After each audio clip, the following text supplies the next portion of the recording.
Southeast Asia's largest nation, Indonesia, has often taken a soft approach to China's territorial claims in the South China Sea, but Indonesia has recently begun asserting its rights in the region.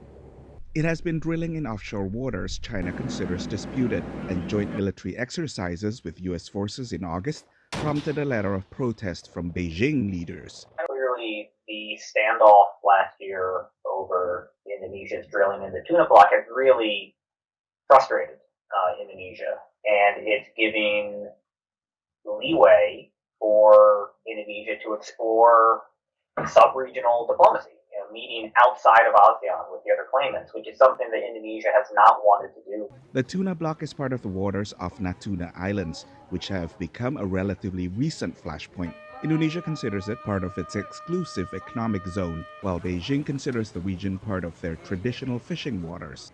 Like many nations in the Indo-Pacific, Indonesia now finds itself regularly fending off Chinese fishing fleets and Coast Guard in the disputed waters.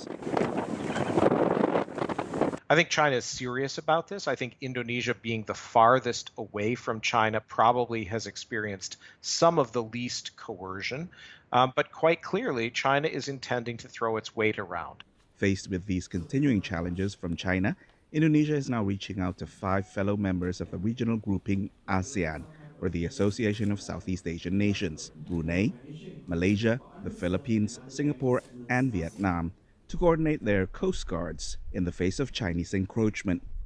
But in pursuing a tougher line against China's territorial ambitions off Natuna, Indonesia risks alienating its largest trading partner and second largest source of foreign investment. And their number one concern about China is maintaining good enough relations that Chinese investment flows in to infrastructure in particular, which is Jikowi's top priority. It's a similar balancing act for the 5 countries seeking greater cooperation with Indonesia on maritime security, as well as for Indo-Pacific nations in general. China's material capabilities are so overmatched for most countries. I think they tend to pick their fights, and they tend to stand up for themselves when it's a really core issue. But on some smaller issues, they find ways like perhaps not highlighting it, not making it a public issue, and trying to deal with it quietly. A meeting of Coast Guards from 6 affected ASEAN members was scheduled for February, but has been postponed till at least March, reportedly due to COVID. For Yuni, Salim, Nova Poerwadi, VOA News.